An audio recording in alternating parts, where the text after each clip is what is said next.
जय श्री कृष्णा। हर हर महादेव। श्री शिव महापुराण कथा का 17वां दिन हम सब मिलकर सुन रहे हैं। जय श्री शंकर भगवान ने की जय। पहले हमने सुना कि गणेश जी का वह हो चुका है।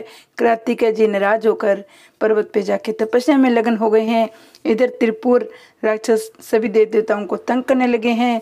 तो देवताओं ने भगवान शंकर से प्रार्थना की है कि आप त्रिपुर का वध करो।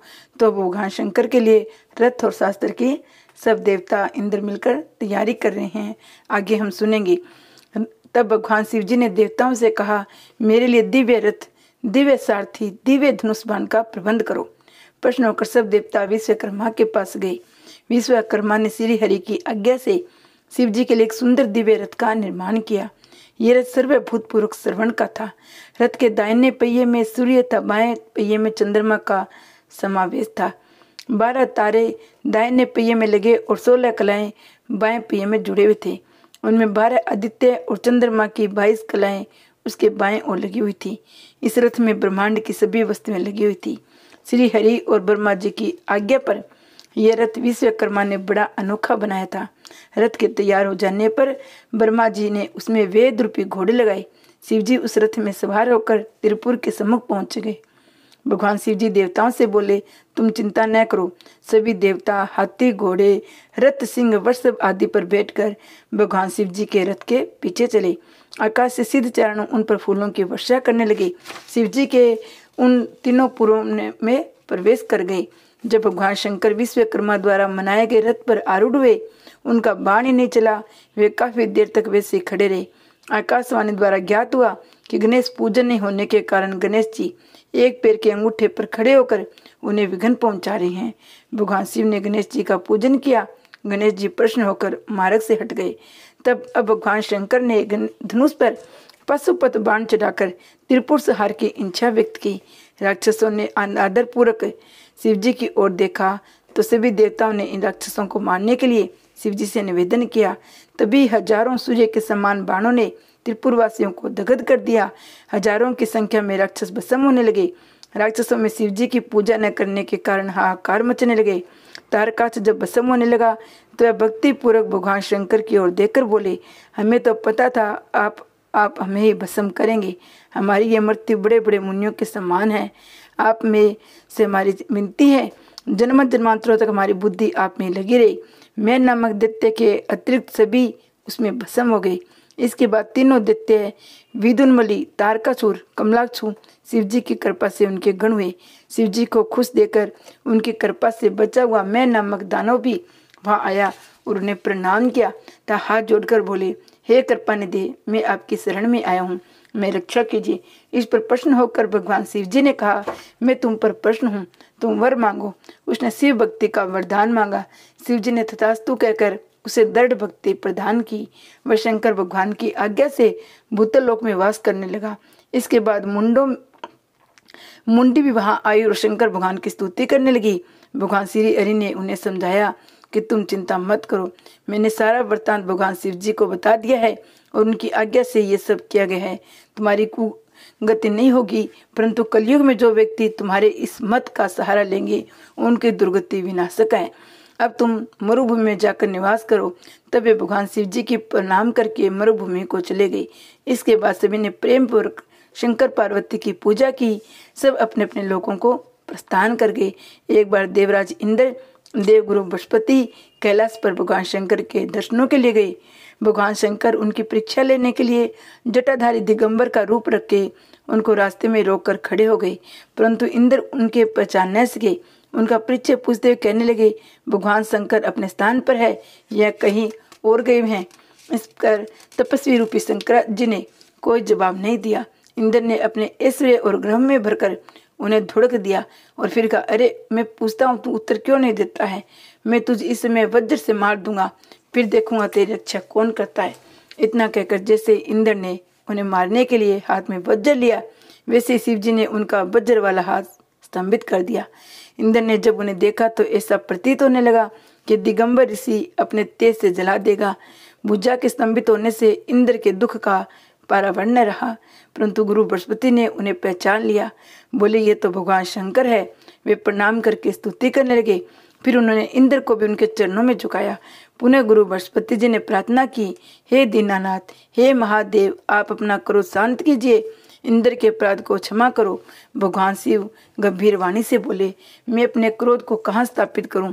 तब बृहस्पति बोले, हे प्रभु, भक्तों पर देव दया ही करनी चाहिए। तब भगवान शिव जी बोले, तुमने इंद्र को जीवन दान दिलाया है, इस कारण में तुम्हें जीव नाम से प्रसिद्ध करता हूँ। मेरे नेत्रों की अग्नि अब इंद्र को पीड़ित नहीं करेगी। भगवान शंकर ने अपने क्रोध को क्षीर सागर में बहा दिया।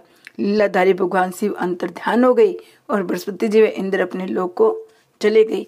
अब जलंधर की उत्पत्ति। जब भगवान शंकर ने अपने क्रोध को क्षीर सागर में बहा दिया तो उसे क्रोध से वहां एक बालक उत्पन्न हो गया। वह गंगा सागर में संगम पर बैठकर जोर जोर से रोने लगा। उसके रोने से संसार बेचैन हो गया। लोकपाल और समस्त चराचर जगत संसार चलायमान हो गए। उस बालक के रोने को सुनकर समस्त देवता ब्रह्मा जी के पास जाकर बोले, हे पिता, मैं बड़ा भयंकर समय आ गया है, आप शीघ्र इसका विनाश करने की कृपा करें। देवताओं की बात सुनकर ब्रह्मा जी समुद्र तट पर आए। समुद्र ने ब्रह्मा जी को प्रणाम किया, उस बालक को उनकी गोद में डाल दिया। इस पर ब्रह्मा जी ने समुद्र से पूछा, ये बालक किसका है? ब्रह्मा जी को समुद्र ने बताया, मुझे तो ये ज्ञात नहीं है ये बालक किसका है, परंतु ये सागर संगम से उत्पन्न हुआ है, आप इसे जातक कर्म संस्कार करें। इधर ये बालक ब्रह्मा जी के गले में हाथ डालकर अपनी ओर आकर्षित कर रहा था। उसने उनका गला इतने जोर से दबाया कि ब्रह्मा जी की आंखों में आंसू टपकने लगे। ब्रह्मा जी ने बड़ी कठिनाई से बालक के हाथों को उठाया, सागर से बोले, तुम्हारे इस पुत्र का जातक कर्म बताता हूँ। मेरे नेत्रों से ये निकला है, इसलिए इसका नाम जलंधर होगा। ये उत्पन्न होते ही तरण हो गया है, अतः ये समस्त शास्त्रों का पारगत होगा, महापराक्रमी बनेगा। ये बालक जलंधर कार्तिकेय के समान धीर गंभीर और सर्व विजयी होगा। ये बालक राक्षसों का स्वामी बनेगा। ये अपने पराक्रम से विष्णु को भी पराजित कर देगा। इसके वध केवल भगवान शंकर ही कर सकेंगे। इसकी पत्नी पतिव्रता, सुंदर और सौभाग्यशाली होगी। इसके पश्चात सागर ने राक्षसों के गुरु शंकराचार्य जी को बुलाकर उसका राज्याभिषेक कराकर दैत्यों का सम्राट घोषित कर दिया। कालनेमी की पुत्री वृंदा से उसका विवाह हुआ। विवाह में खूब उत्सव मनाया गया। अब वह आनंद पूर्वक असुरों का शासन करने लगा। एक दिन जब समुद्र का पुत्र जलंधर अपनी पत्नी वृंदा के साथ असुरों से सम्मानित होकर सभा में विराजमान था तो वहां पर भृगु ऋषि पधारे। जलंधर ने उन्हें साष्टांग प्रणाम करके पूछा, हे गुरुदेव, ये राहु का सिर किसने काटा है? भृगु जी ने बताया, समुद्र मंथन करते देवताओं और दैत्यों ने जो अमृत निकाला था उसे देवों की पंक्ति में छिपकर राहु ने पिया था। तब देवराज इंद्र के हितैषी श्री हरि ने ही उनका सिर काट दिया था। ये सुनकर जलंधर के नेत्र लाल हो गए। उसने अपने दूत घसमर को बुलाकर उसे इंद्र की सभा में संदेश देकर भेजा। उस चतुर दूत ने इंद्र की सभा में उपस्थित होकर जलंधर के शब्दों में ही बोला, हे अधम इंद्र, तूने समुद्र को क्यों मथा? मेरे पिता के सब रत्नों को क्यों ले लिए? यदि तुम अपना भला चाहते हो तो उन सब रत्नों सहित देवताओं के साथ मेरी शरण में आ जाओ, नहीं तो हे सुरा धम, तेरे लिए ये बड़ा भागीरी भय पैदा हो जाएगा, तेरा राज्य का विध्वंस हो जाएगा। ये सुनकर इंद्र को बड़ा विस्मय हुआ और बोला, पहले मेरे डर से सागर ने सब पर्वतों और आपको कुक्षी में क्यों स्थान प्रदान किया? मेरे शत्रु दैत्यों की रक्षा क्यों की? इसी कारण मैंने सभी रत्न ले लिए। मैं सत्य कहता हूँ, मेरा द्रोही कभी सुखपूर्वक नहीं रह सकता। ये सुनकर दूसिंगर जलंधर के पास लौटा, सब समाचारों से अवगत कराया। दूसरे समाचार पाकर दैत्यराज जलंधर क्रोध में भर गए। उसके होठ फड़फड़ाने लगे। सभी दिशाएं पाताल से दैत्य आकर एकत्र होने लगे। सबने मिलकर इंद्र की पुरी पर आक्रमण कर दिया। नंदनवन में दैत्य सेना एकत्र हो गई। शंखों की ध्वनि घोर गर्जन से इंद्रपुरी गर्ज उठी। देवताओं और असुरों से घोर युद्ध होने लगा। असुरों के गुरु शंकराचार्य अपने मर्द संजीवनी विद्या से मरे हुए असुरों को जीवित करने लगे। देवगुरु बृहस्पति द्रोणागिरी पर्वत से औषधि मंगाकर देवताओं को जीवन दान दे रहे थे। मर्त देवताओं को जीवित देकर जलंधर ने क्रोधित होकर गुरु शुक्राचार्य से पूछा कि मेरे द्वारा मारे गए देवता कैसे जीवित हो रहे हैं, जबकि संजीवनी विद्या केवल आप ही जानते हैं। शुक्राचार्य जी ने बताया, देवगुरु बृहस्पति द्रोणागिरी पर्वत से बूंटे लाकर देवताओं को जीवित कर रहे हैं। मेरी बात की सत्यता की जांच के लिए यदि किसी में इतनी शक्ति हो तो द्रोणागिरी पर्वत को उठाकर समुद्र में डाल दो। दैत्यों ने ऐसा ही किया। इस पर देवगुरु बृहस्पति ने देवताओं को युद्ध से रोक दिया। उन्हें बताया कि युद्ध में तुम विजय प्राप्त नहीं कर सकते, अतः युद्ध रोक दो। पहले इंद्र ने भगवान शिव को अपमान किया था, ये उसी का परिणाम है। ये सुनकर देवता व्याकुल होकर गिरी कंदराओं में छिपे और जलंधर को अमरावती पर अधिकार हो गया। जलंधर द्वारा अमरावती पर अधिकार कर लेने से डरकर सभी देवता बैकुंठ लोक में श्री हरि के पास गए, उनसे रक्षा करने की प्रार्थना की। देवताओं की मुसीबत सुनकर विष्णु भगवान बोले, आप लोग अभय का त्याग दो, मैं उससे सिंगर युद्ध करके उसे परास्त करूंगा। वे युद्ध के लिए तैयार होकर अपने वाहन गरुड़ पर आसीन हो गई। इस पर लक्ष्मी ने कहा, हे नाथ, जलंधर मेरा भाई लगता है, इसलिए आप उसे युद्ध में न मारे। ये सुनकर विष्णु जी लक्ष्मी जी से बोले, यदि ऐसी बात है तो मैं जलंधर को अपने हाथों से नहीं मारूंगा, परंतु उसमें युद्ध करने के लिए मैं अवश्य जाऊंगा। इतना कहकर श्री हरि देवताओं के साथ युद्ध क्षेत्र में पहुंच गए। जलंधर और श्री हरि का विष्णु संग्राम हुआ। जलंधर ने श्री हरि का अपशब्द बोलकर आक्रमण कर दिया। दैत्यों के भीषण प्रहारों से व्याकुल होकर देवता भागने लगे। श्री हरि देवताओं को व्याकुल देखकर आगे बढ़े।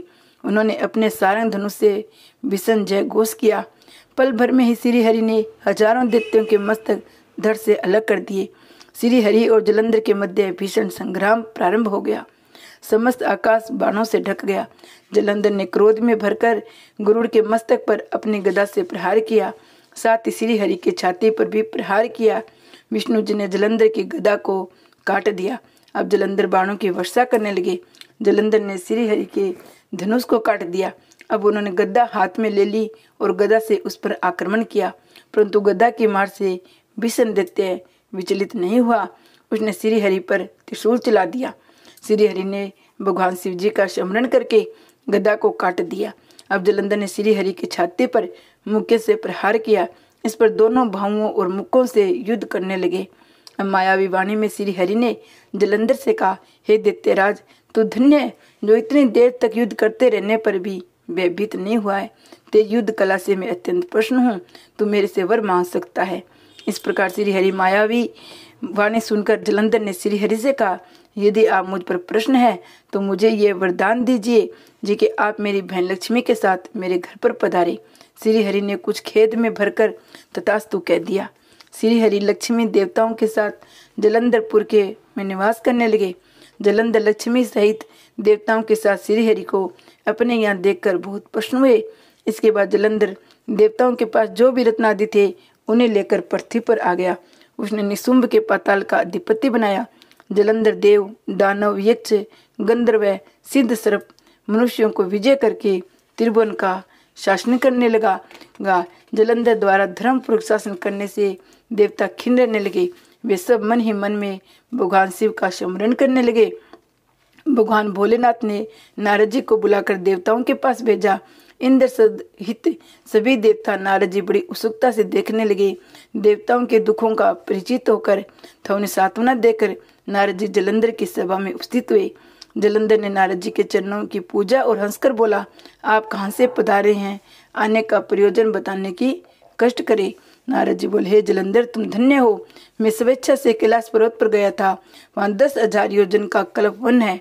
वहाँ पर मैंने सैकड़ों की संख्या में कामधेनु गायों को देखा। वहाँ पर वन 24 घंटे चिंतामणि से प्रकाशित रहता है। वह बड़ा ही अनोखा शरणमय है। मैंने वहाँ भगवान शंकर की पार्वती को साथ देखा है। इसको देखकर मेरे आश्चर्य की सीमा न रही। इनके समान स्त्रीलोकी में कोई समृद्धिशाली नहीं है। इसमें मुझे तुम्हारा स्मरण हुआ। तुम्हारी समृद्धि को देखने की इच्छा से मैं यहाँ चला आया। जलंधर ने प्रश्न होकर नारद जी को अपनी समृद्धि के दर्शन कराए। जय श्री